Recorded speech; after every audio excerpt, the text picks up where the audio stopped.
Hello everyone, welcome back to my channel. বহরমপুরে প্রতি বছর এই সময় ভৈরব পুজো হয়। বিয়ের পর 2 বছর তো আমার এই টাইমটায় আসা হয়নি, তাই দেখাও হয়নি আর তোমাদের সাথে শেয়ার করাও হয়নি। এবছরটা যেহেতু ছিলাম, ভাবলাম মা আর আমি একটু ঘুরেই আসি, সাথে তোমাদের সাথেও শেয়ার করি, তাই সন্ধ্যে থেকে আজকের ব্লগটা শুরু করলাম।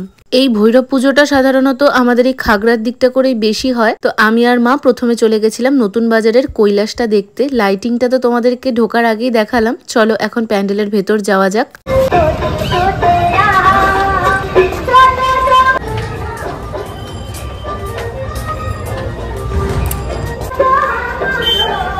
গেটের সামনে থেকে পুরোটাই এত সুন্দর করে আলপনা দেওয়া ছিল, আর ঠাকুরের সামনেও কিন্তু বেশ সুন্দর করে আলপনা দেওয়া ছিল। মাকে বলছি ছবি তুলে দিতে।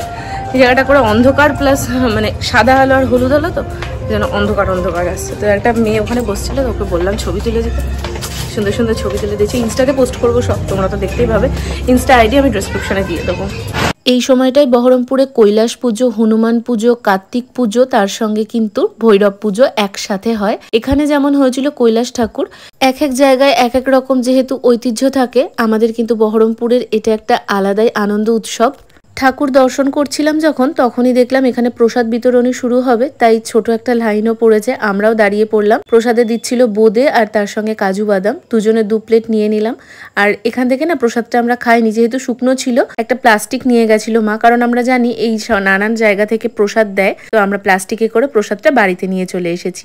কৈলাস ঠাকুর দেখে বেরিয়ে মাছ বাজারের মধ্যে আরো 2টো ঠাকুর হয়েছিল, তো সেই দিকে এখন আমরা যাচ্ছি। এখানে একটা ঠাকুর হয় সেটা তো আমরা জানতাম, তবে ভেতরের দিকে গলির মধ্যে দেখলাম আরো একটা ঠাকুর হয়েছে। এই গলিতে আমি পড়তে আসতাম, ইকোনমিক্স যখন পড়তাম, 11-12 আমার ইকোনমিক্স সাবজেক্ট ছিল, তো তখন আমি এই গলিতে আসতাম। আজকে অনেক দিন বাদে আবারও আসলাম। মাছের গন্ধ।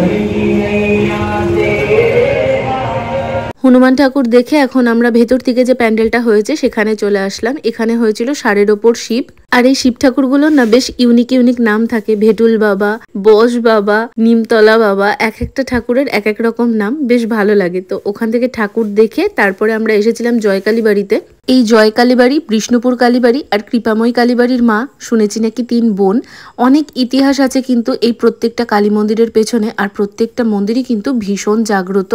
আমার যেহেতু ক্লাস 5 থেকে 10 অবধি এই পাশে মহাকালী স্কুলেই আমি পড়েছি, সেই জন্য এই মন্দিরে কিন্তু প্রায়শই আসা হতো। আর এই যে আমাদের স্কুল, এখান থেকে এখন সোজা চলে আসলাম আমরা আর একটা ঠাকুর দেখতে। কাছাকাছির মধ্যে অনেকগুলোই ঠাকুর হয়, যতটা সম্ভব আজকে আমরা হেঁটে হেঁটে দেখেছি। আর এরপর যাবো এখন বড় ভৈরব দেখতে। আমাদের বহরমপুরে এই খাগড়া চত্বরটায় এই ভৈরব পুজোটা হয়। তোমাদের ওদিকে কোথাও হয় কিনা আমাকে অবশ্যই কমেন্টে জানিও। জানি না আমার কথা কতটা শুনতে পাচ্ছ, কারণ না আছে হেডফোন, না আছে আমার স্পিকার। বাট এই পুজোটা আমার এই নিয়ে বিয়ের পর থেকে 3য়-বার।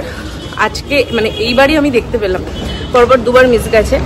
আর ভাসানটা দুর্দান্ত হয় যখন ঠাকুর ভাসানের প্রসেশন বেড়ায়, বাট এইবার আমার কপালে নেই, এইবার হবে না। কারণ আমাকে 26 তারিখ ব্যাক করতে হবে, আর প্রসেশনগুলো সব 26 তারিখেই বেরাবে, তো হবে না। কারণ 27 তারিখ আমার অ্যানিভার্সারি, তার আগে আমাকে ব্যাক করতে হবে, তো সেই জন্য হয়তো দেখতে পাবো না। দেখা যাক। এখন আমি বলছিলাম যে 27 তারিখ সকালবেলায় আমি বেরোবো, তাহলে অন্তত এইগুলো আমি ক্যাপচার করতে পারবো। যদি এবার না হয় নেক্সট ইয়ার পাক্কা আমি এখানে থাকছি। আর নেক্সট ইয়ার তোমার ইচ্ছাও আছে উপোস করার, প্লাস রিন্টুও বলেছে যেদিন ভাসান বেরোবে সেদিন রিন্টুও থাকবে, তো আমি নেক্সট ইয়ার পাক্কা কভার করব। এই মাঠটা চিনতে পারছো কিনা জানি না, দশমন্ডু কালীবাড়ির মেলার সময় আমরা সবাই এসেছিলাম। এখানটা করেই আবার মেলাও বসেছে। চলো মেলাটা একটু ঘোরা যাক। প্রথমে আমি ভেবেছিলাম এই মেলার মধ্যে হয়তো কোনো ঠাকুর হয়েছে, তারপরে বুঝলাম ওই যে আগে যে ভৈরব ঠাকুরটা তোমাদেরকে দেখালাম, সেই পুজো উপলক্ষে যেহেতু ওখানে কাছে পিঠে কোথাও মেলা করার জায়গা নেই, তাই জন্যই দশমন্ডুর মাঠে মেলাটা বসেছিল। মেলায় আসলে এই জিনিসটা দেখলে আমার ছোটবেলার কথা মনে পড়ে। আগে যখন মেলায় আসতাম তখন বায়না করে আমি এটাতে উঠতামই, আর একদম ঘেমে নিয়ে স্নান করে তারপরে নামতাম। অনেক রকম স্টলও ছিল, তবে কিছুই কিনিনি। মেলা থেকে ঘুরে একটুখানি এগিয়ে মেট্রো বাজারের সামনে হয়েছিল এই পুজোটা।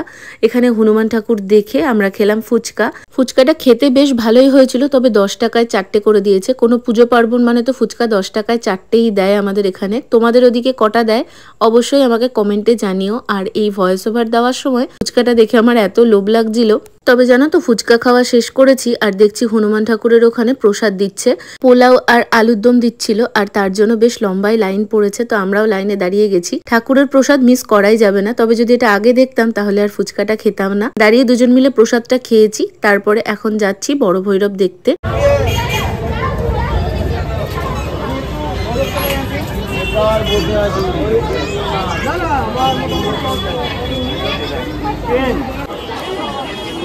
অসংখ্য ভক্তবৃন্দের মনস্কামনা পূরণের উদ্দেশ্যে যেই গলির মধ্যে ঢুকেছি দেখলাম বেশ একটা লম্বা লাইন পড়েছে। তো আমরা প্রথমে ভেবেছি এটা ঠাকুর দেখার লাইন, তো সেই জন্য আমরাও লাইনে দাঁড়িয়ে পড়েছি। আর মেলা তো বসেছে চারপাশে, দেখতেই পাচ্ছ বেশ বড় করে এখানে মেলাটা বসে, মানে পুরো গলিটা জুড়েই মেলা বসে। তো প্রথমে আমরা দাঁড়িয়েই পড়েছি, তারপর কিছুটা এগানোর পর একদম শেষ মাথায় এসে বুঝলাম এটা ঠাকুর দেখার লাইন না, এটা খিচুড়ি প্রসাদের লাইন। তো সেই জন্য ঠাকুর দেখার আগেই আমরা প্রসাদ খেয়ে নিয়েছি, কারণ লাইন থেকে বেরিয়ে যদি ঠাকুর আগে দেখতে যেতাম তাহলে আবার করে লাইনে দাঁড়াতে হতো। খিচুড়ি প্রসাদ নিয়ে সাইডে দাঁড়িয়ে খেয়েছি। আর প্রসাদ দেখবে, যে কোনো ভোগের প্রসাদ হলে সেটার কিন্তু একটা আলাদাই স্বাদ হয়। তুমি যত ভালো করেই রান্না করো না কেন, ওই স্বাদ তুমি বাড়ির রান্নাতে কখনোই আনতে পারবে না। তো খেয়েছি, তারপরে চলে আসলাম ঠাকুর দেখতে।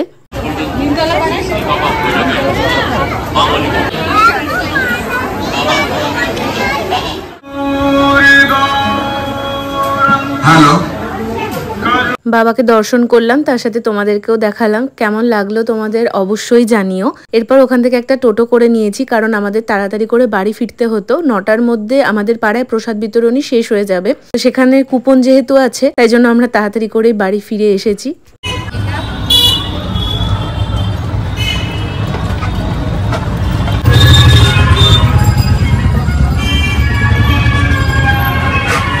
ঠাকুর দেখে জাস্ট এইমাত্র বাড়ি আসলাম। আমাদের ক্লাবে আজকে খিচুড়ি দেবে, তো তার কুপন দিয়ে গেছে, খিচুড়ি বা কিছু প্রসাদ সামথিং দেবে, তো তার কুপন দিয়ে গেছিল। মা এখন যাবে সেই প্রসাদ নিতে। আর আমি আসার সময় মামনের সাথে কথা হলো, মামন আমাকে 3বার ফোন করেছে, আর আমার ফোনে নেই চার্জ, ওদিকে চার্জে দিয়ে আমি গেছিলাম।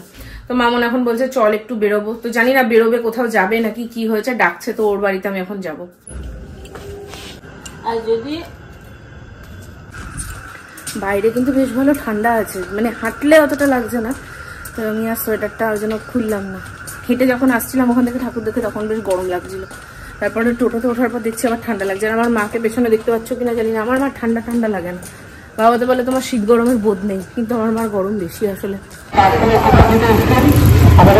আমি জানতাম প্রসাদ দেওয়ার টাইম 9টা পর্যন্ত, তবে এসে দেখলাম ওটা রাত্রির 11টা পর্যন্ত। যাই হোক, মা গেছে কুপন নিয়ে প্রসাদ নিতে, আর আমি আর মামন এখন যাচ্ছিলাম। আর এই যে এটা হচ্ছে আমাদের পাড়ার সামনে দিয়েই যাব। আসলে মামনের ওই SIR এর জন্য ছবি তুলতে যেতে হতো, তাই জন্যই ওর সাথে বেরোনো। যেখানে হনুমান ঠাকুরটা দেখে ফুচকা খেয়েছিলাম, ওইখানেই আমরা আবারও এসেছিলাম। তো ছবি তোলা কমপ্লিট, এখন যাব বাড়ির দিকে। বাড়ি আসার পর আজকে আমি প্রচুর জামা কাপড় ভাঁজ করেছি। আসলে মা অনেকটি কাছাকাছি করেছিল, সেই সমস্ত কিছুকে আমি ভালোভাবে ভাঁজ করেছি। আর মা এখন এই তাকটা গুছিয়ে রাখছে। বেশ অনেকক্ষণ হলো চলে এসেছি বাড়িতে। বাড়ি আসার পর আমি আজকে অনেকটি জামা কাপড় ভাঁজ করেছি, যেগুলো মা গোছালো দেখলে। ওই সমস্তটা দিনের বেলাতে কিছুটা ভাঁজ করেছি আর কিছুটা ছিল, তো সেটাকেই ভাঁজ করলাম। আর তারপর মা এখনই গুছিয়ে রাখলো। বলেছিলাম বিছানার চাদরটা তুলবো, তবে এখন না আর ভালো লাগছে না রাত করে। তো রাত্রে তো দেখলেই মা ওদিক থেকে প্রসাদ নিয়ে এসেছে। আর আমরা বাইরে যা হারে প্রসাদ খেয়েছি, আমার একদমই খিদে নেই। ওই একটুখানি ঠাকুরের প্রসাদই খাবো রাত্রিবেলা। তো মা এখন কালকের জন্য কিছু কাটাকাটি করে রাখছে। তো আজকের ব্লগটা তোমাদের কেমন লাগলো অবশ্যই একটা কমেন্ট করে জানিও। যদি কিছু ভালো লেগে থাকে তাহলে একটা লাইক করে দিও। চ্যানেলে প্রথমবার হলে সাবস্ক্রাইব করে পাশে থেকে যেও। দেখা হবে খুব শিগগিরই। আজ তবে আসি, টাটা।